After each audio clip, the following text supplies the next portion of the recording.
Salam, bugün sizinlə sınav imtahanında istifadə olunan sualların video izahını bölüşəcəm. Birinci sualdan başlayırıq. Hansı ifadələr doğrudur? Ağarcı əhəngdə xlor iki müxtəlif duzun tərkibinə daxildir. Ağarcı əhəngdə xlor müsbət və mənfi oksidləşmə dərəcəsi göstərir. Ağarcı əhəngin tərkibində oksigenli və oksigensiz turşuların duzları var. İlk öncə bilməliyik ki, ağarcı əhəng nədir? Ağarcı əhəng xlorla kalsium hidroksidinin temperatur olmadan, yəni normal şəraitdə, adi şəraitdə reaksiyasından alınır. Kalsium xlorid, daha sonra kalsium hipoxlorid, bir də su. Bu qarışıq adlanır ağardıcı əhəng. Birinci varianta baxırıq. Deyir ki, ağardıcı əhəngdə xlor iki müxtəlif duzun tərkibinə daxildir. Bəli, burada həm kalsium xlorid, həm də kalsium hipoxlorid olaraq iki duz var. Ağardıcı əhəngdə xlor müsbət və mənfi oksidləşmə dərəcəsi göstərir. Kalsium xloridin tərkibində mənfi 1, kalsium hipoxloridin tərkibində isə müsbət 1 oksidləşmə dərəcəsi göstərir. Bu da doğrudur. Ağardıcı əhəngin tərkibində oksigenli və oksigensiz turşuların duzları var. Kalsium xlorid oksigensiz turşunun duzudur, yəni xlorid turşusunun duzudur. Kalsium hipoxlorid isə oksigenli turşunun duzudur, yəni hipoxlorid turşusunun duzudur. Birinci sualda hər üç variant deməli doğrudur. Burada doğru cavab olacaq Y variantı. Daha sonra ikinci sual. 2-də deyir ki, hansı reaksiya gedir? A variantında, elə A variantındakı reaksiya edir. Dəmirlə xlorun reaksiyasından alınır feryum xlorid, dəmir 3 xlorid. Xlor H florla reaksiyaya daxil olmur. Xlor oksigenlə reaksiyaya daxil olmur. John-Jones qaydasına görə yod kükürlə reaksiyaya daxil olmur. Azot da xlorla reaksiyaya daxil olmur. Burada da doğru cavab olacaq A variantı. Üçüncü sual. Hansı reaksiyadan alınan qaz hansı maddə ilə reaksiyaya daxil olmur?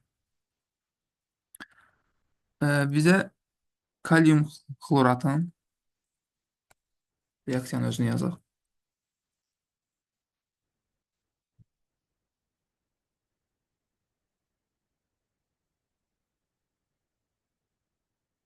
Kalium xloratın deməli H-xlorla reaksiyası verilir. Buradan alınacaq kalium xlorid, xlor qazı plus su. Buradan alınan qaz xlor qazıdır. Xlor qazı burada kükürlə reaksiyaya daxil olacaq. S2 xlor 2 əmələ gətirəcək. Bromla reaksiyaya daxil olacaq. H-xlor plus brom əmələ gətirəcək. Fosforla reaksiyaya daxil olub P-xlor 3, bir də P-xlor 5 əmələ gətirəcək. Kalium OH ilə reaksiyaya daxil olur iki şəraitdə, həm temperaturla, həm də adi şəraitdə. Oksigenlə isə reaksiyaya daxil olmayacaq. Doğru cavab burada Y variantı.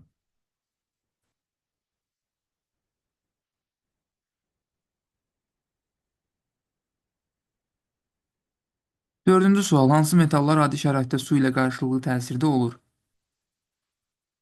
Aktiv metallar su ilə adi şəraitdə reaksiyaya daxil olur. Orta aktiv metallar isə qızdırıldıqda reaksiyaya daxil olur. Pasiv metallar isə su ilə ümumiyyətlə reaksiyaya daxil olmurlar. Aktiv metallar olan sıra təkcə Y variantıdır. Kalsium və litium. A variantında dəmir və xrom temperatur iştirakında reaksiyaya daxil olur. Burada mis ümumiyyətlə reaksiyaya daxil olmur. Civə reaksiyaya daxil olmur və gümüş də reaksiyaya daxil olmur. Kristalhidratı göstərin. Kristalhidratlar duzların su ilə birləşməsindən əmələ gələn maddələrdir. A variantında natrium OH ümumiyyətlə buna aid deyil. Eyni zamanda B variantında su və D variantında mis sulfat. C və Y variantlarından biri olacaq cavab. Niyə C variantı olmur? C variantında sulfat turşusunun su ilə birləşməsidir. Bu kristalhidrat sayılmır. Amma Y variantında natrium karbonat duzunun su ilə birləşməsi var ki, bunu biz kristalhidrat olaraq adlandırırıq. 6-cı sual. 6 mol oksigendən maksimum, baxın, maksimum neçə mol ozon almaq olar? İlk öncə oksigendən ozonun alınması reaksiyasını yazmaq lazımdır. 3 mol oksigen reaksiyaya daxil olub 2 mol ozon əmələ gətirəcək.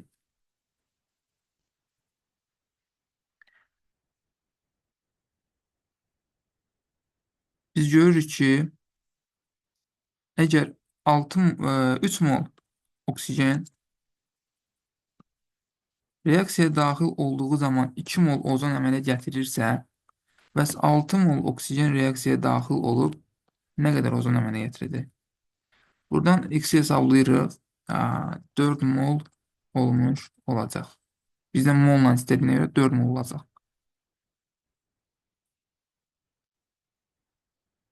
Doğru cavab 4.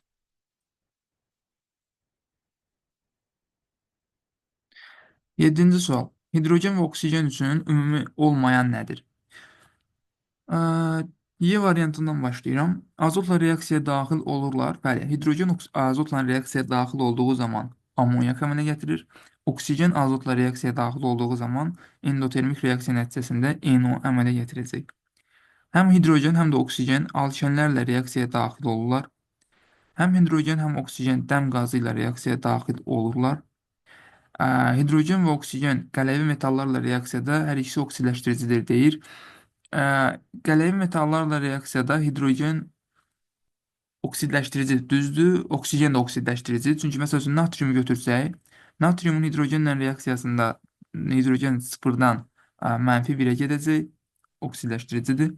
Eyni zamanda oksigen sıfırdan -2-yə gedəcək, yenə oksidləşdiricidir. Amma A variantında kükürdün hidrogenlə reaksiyasından H2S əmələ gəlir ki, hidrogen burada sıfırdan müsbət 1-ə gedir. Yəni reduksiya edicidir. Bu doğrudur. Amma oksigen isə SO2 əmələ gətirir. Sıfırdan -2-yə gedir. Oksidləşdiricidir, reduksiya edici deyil. Yəni A variantı yanlışdır. Hər ikisi reduksiya edici deyil. Hidrogen reduksiya edicidir, amma oksigen isə oksidləşdiricidir. 8-ci sual. X, Y və Z qablarında əmələ gələn çöküntülərin rəngləri uyğun olaraq hansı variantda doğru verilib?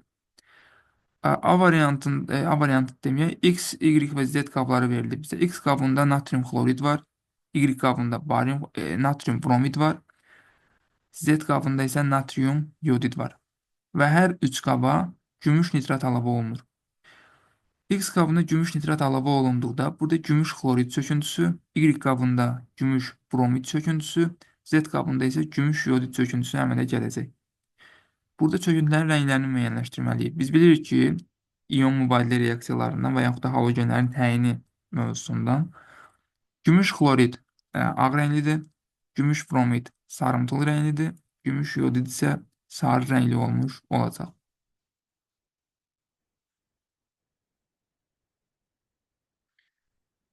Daha sonra 9-cu sual. Sənayedə kükürt 4 oksidi hansı reaksiya üzrə alınırlar? Ümumiyyətlə, sənayedə alınma üçün maddələr, reaksiyaya daxil olan maddələr küllü miqdarda götürülür. Yəni tonlarla götürülür. Bu bir qaydadır. Və biz burada kükürt 4 oksidi, yəni SO2-ni almaq üçün kükürdün və yaxud da təbii sülfitlərin yandırılmasından istifadə edirik. Sırf sənayedə alınmasında. A variantındakı reaksiya, hansı ki natrium sulfat turşusunun reaksiyası sənayedə alınmaya aid deyil. Bu, laboratoriyada alınma usulu ola bilər. Amma B, C, D və Y variantlarında hansı ki kükürdün və təbii sülfidlərin yandırılmasından ki SO2 alınır, bu sənayedə alınma usuluna aiddir. 10-cu sual. 10 mol SO2 ilə 4 mol oksigen qarışığı vanadium 5 oksid katalizatoru üzərindən keçirildikdə maksimum neçə mol SO3 alınır? Reaksiyanı yazaq.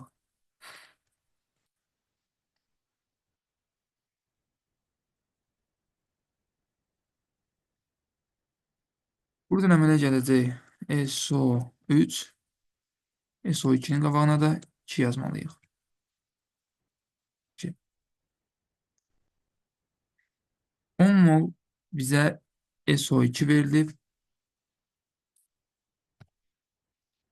və 4 mol da oksigen verilib.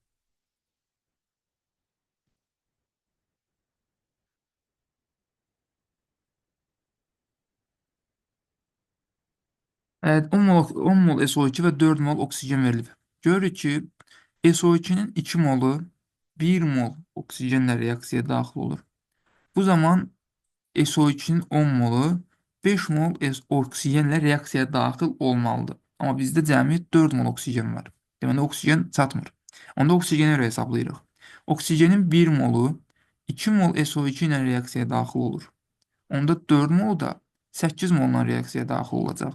Yəni, burada 8 mol SO2 sərf olunacaq. Burada da 4 mol SO2 sərf olunacaq. Ə, Nəticədə burada 2 mol artıq qalır. Artıq qalacaq. 2 mol SO2 artıq qalacaq. Ə, və mol nisbətlərinə görə elə 8 mol SO3 əmələ gəlmiş olacaq. Burada deməli doğru cavab olacaq D variantı.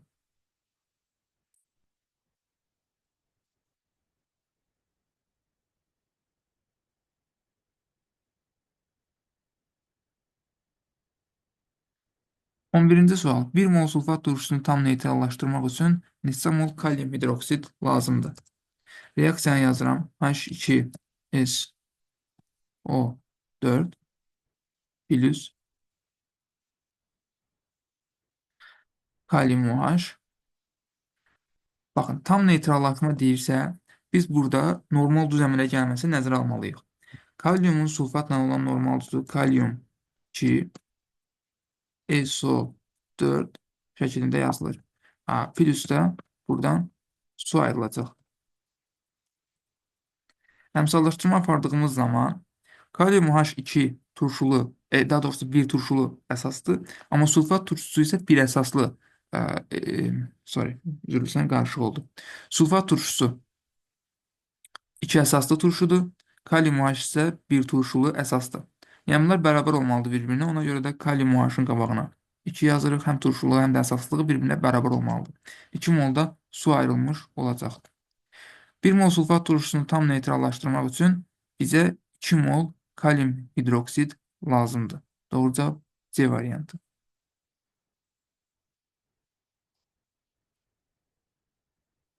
Okay.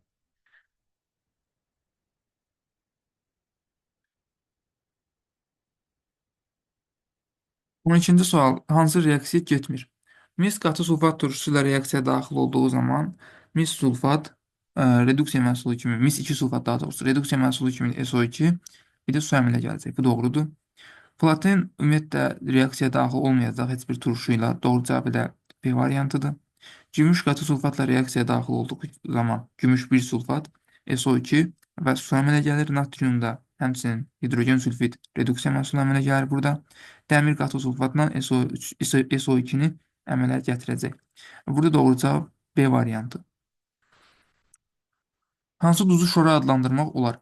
Şoralar nitrat turşusunun 4 duzu 4 duzu vardı ki, onlar şora adlanırdı. Hansılardır? Birincisi kalsiyum nitrat, ikincisi natrium nitrat, 3 kalium nitrat və dördüncüsü amonium nitratdır. Burada şora adlandırmaq olar deyəndə kalsiyum nitrat nəzərdə tutulur. Yəni, o 4 duzdan biri olmalıdır. Gümüş nitrat və mis nitrat ola bilməz. Amonium ionunun təyini reaksiyasını göstərin. Amonium ionunun təyini üçün biz orada ağ tüstünün əmələ gəlməsini nəzərdə tutur burada. Amonium karbonat olan qabı, yəni bir kolbanı qızdırdığımız zaman oradan amonyak qazı ayrılacaq və amonyak qazı xlorid turşusuna batırılmış şüşə çubuqla qarşılıqlı təsirdə olduğu zaman ağ tüstü əmələ gətirəcək. Burada doğru cavab A variantı. Halogenlər üçün hansı mülahizə doğru deyil? Molekul atomlarının xarici energetik səviyyəsində 7 elektron yerləşir. Düzdür, 7-ci qrupda yerləşirlərsə 7 elektron yerləşir. Molekullar 2 atomdan ibarətdir, doğrudur. Atom radiusları kiçildikcə oksidləşdiricilik qabiliyyəti artır, bu da doğrudur. Atom radiusları artdıqca elektron mənfilikləri artmır, əksinə azalır. Çünki fluorun elektron mənfiliyi ən yüksəkdir orada. Doğru cavab D variantı. Təbiətdə sərbəst halda rast gəlinirlərmi? Gəlinmirlər deyir. Bu doğrudur. Yalnız birləşmələr şəklində rast gəlinir. Amonyakın 60 litr amonyakın tam katalitik oksidləşməsinə neçə litr oksigen sərf olunur? Amonyakın katalitik oksidləşməsi reaksiyasına yazırıq.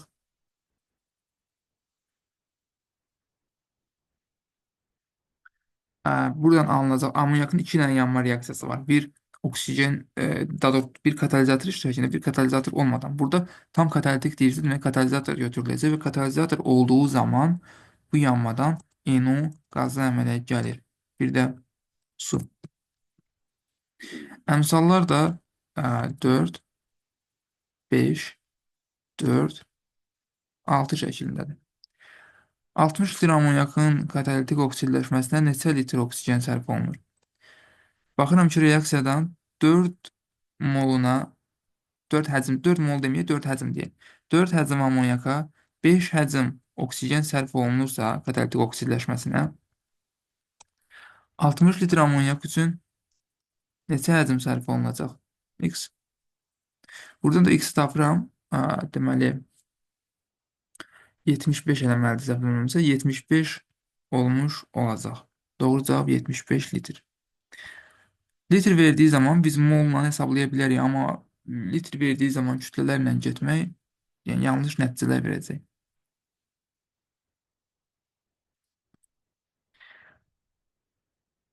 4,6 qram NO2 neçə qram natrium karbonatla reaksiyaya daxil olur? NO2-nin natrium karbonatla olan reaksiyasını yazırıq. Və bu çox xırda bir reaksiyadır ki, hansı ki, burada 2 müxtəlif duz alınır. Əmələ gələcək birinci duzumuz natrium nitrit plus natrium nitrat, bir də karbon qazı. Burada NO2-ni qabağına 2 yazırıq, əmsallara baxırıq. Əmsalların hər biri qaydasındadırmı? Qaydasındadır. Deməli, 4,6 qram NO2 biraz yuxarı qaldıraq. 4,2 okay. 4,6 qram NO2 neçə qram natrium karbonatla reaksiyaya daxil olar?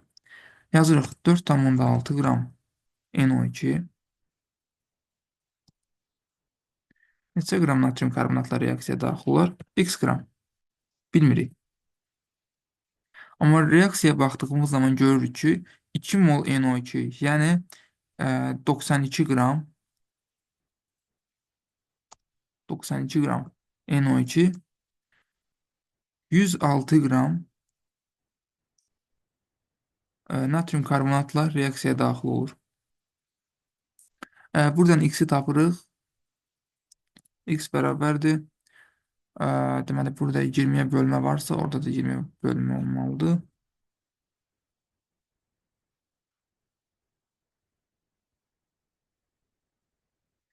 Bunu bir hesablayaq kalkulyatorla. Təxmini cavab 5,8 səhvləməmsə çıxmalıdır.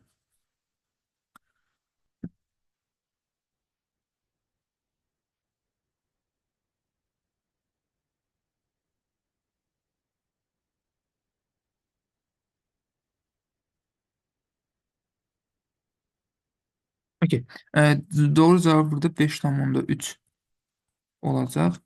Burada variantda texniki səhv gedib çox güman ki, 5,3 qram olmuş olacaq. Doğru cavab C variantı.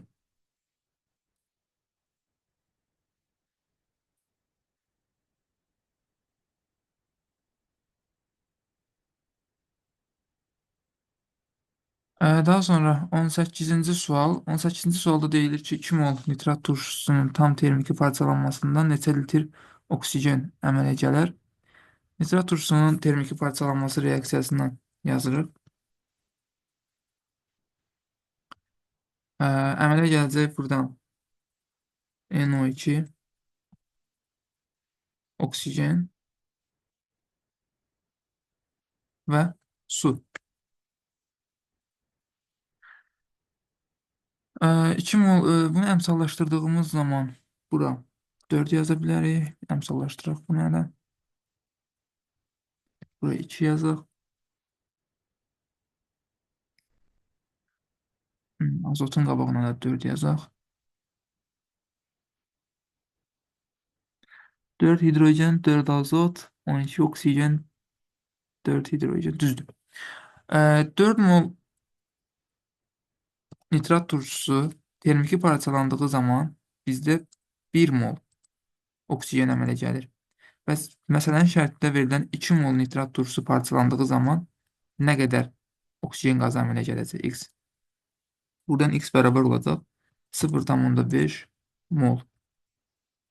Və yaxud da bu da bərabərdir 11,2 litrə.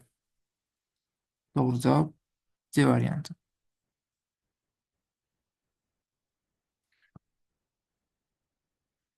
Venn diaqramını tamamlayın deyilir. Azotun və amonyakın müqayisəli xarakteristikası verilib. Litium ilə adi şəraitdə reaksiyaya daxil olan azotdur. Yəni 1-ə 1 gedəcək. Onda ə, B, C və D variantları bizdə deməli yanlışdır. Qaldı A və Y variantları. Molekulunda polyar kovalent rabitələrin sayı 3-ə bərabərdir. Polyar deyirsə amonyakdır, qeyri-polyar deyirsə azotdur. 2 gələcək 3-ə, 3 gedəcək 1-ə. Azot atomu 3 valentlidir hər ikisində, yəni həm azotda, həm də amonyakda. Xlorid turşusu ilə reaksiya daxil olur. Bu olacaq amonyak. Burada da doğru cavab olmuş olacaq A variantı. XNO3 parçalanır, XNO2 və oksigen əmələ gətirir. X metalının duru nitrat turşusu ilə reaksiyasından hansı qaz alınır?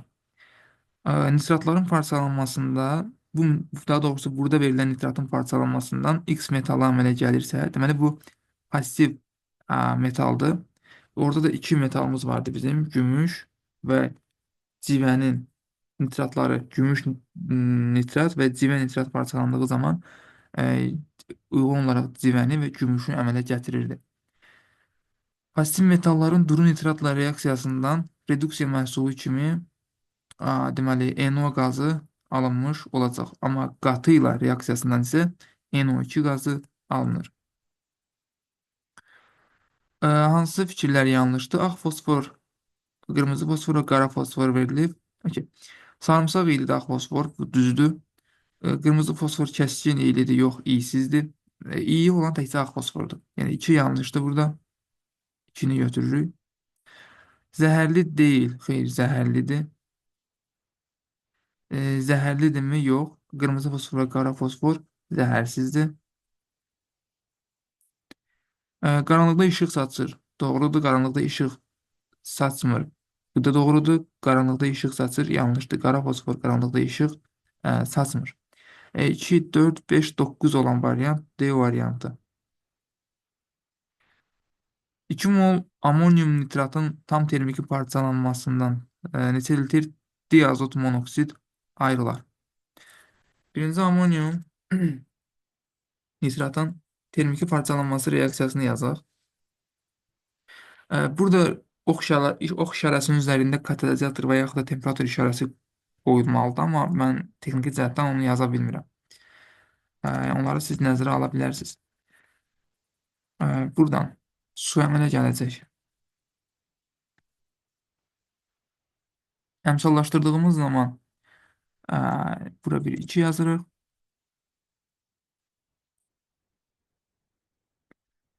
Burada 2.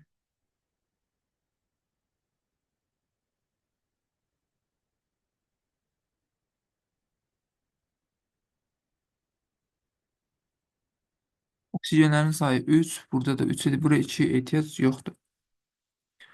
3 oksigen burada, 3 oksigen burada, 4. Okay, düzdür. 2 mol amonyum nitratdan nə qədər diazot monoksid alınır? Reaksiyaya baxıb görürəm ki, 1 mol amonyum nitrat parçalandığı zaman məndə elə 1 mol diazot monoksid alınır. Bəs 2 mol parçalansa nə olacaq? Yəni 2 dəfə artırıram maddənin miqdarını, onda əmələ gələn qaz da 2 dəfə çox olacaq. Yəni 2 mol bizdə amonyum, daha doğrusu diazot monoksid əmələ gələcək. Bu da bərabərdir 44,8 litrə.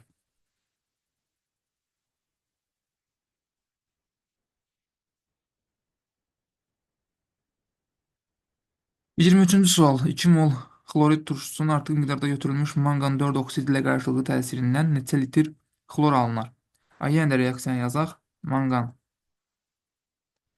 4 oksid plus H xlor əmələ gətirəcək manqan xlorid plus xlor qazı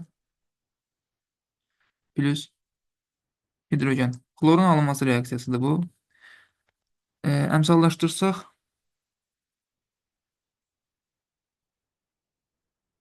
burada 4, burada 2 yazsaq, yenə düz gəlmədimi?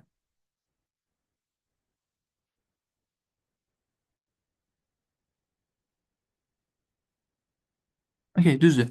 Hər iki tərəf düz oldu. 2 mol xlorun artıq miqdarda götürülmüş manqanın 4 oksidlə qarşılıqlı təsirindən neçə litr xlor alınır? Okay. Mən reaksiyaya baxıb görürəm ki, 4 mol xlorid turşusu reaksiyaya daxil olduğu zaman 1 mol xlor əmələ gəlir. İndi məsələyə baxıram. Məsələdə deyir ki, 2 mol xlorid turşusu reaksiyaya daxil olsa nə qədər əmələ gələr? Buradan da x bərabərdir. X-i hesablasaq, x bərabərdir. Deməli, 0,5 mola. Bizdə isə məsələnin şərtində litrdən soruşur. Litrdən soruşursa, bunu artıq 22,4-ə vurmalıyıq. 0,5-i də 22,4-ə vurduğumuz zaman 11,2 litr alınmış olacaq. Yəni, doğru cavab 11,2-dir.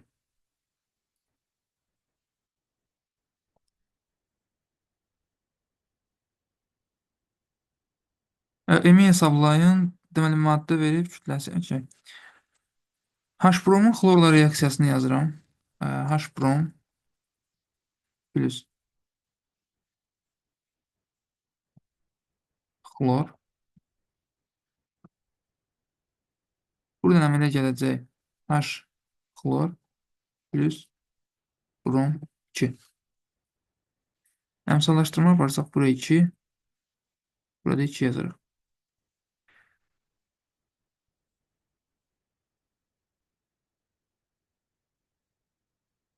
Mən birinci reaksiyada olanları yazıram. H-bromun kütləsi 81-dir. 2 molun kütləsi 162 qram olmuş olacaq. 162 qram H-brom, bunu biraz böyüdürəm ki, daha aydın olsun. 162 qram H-brom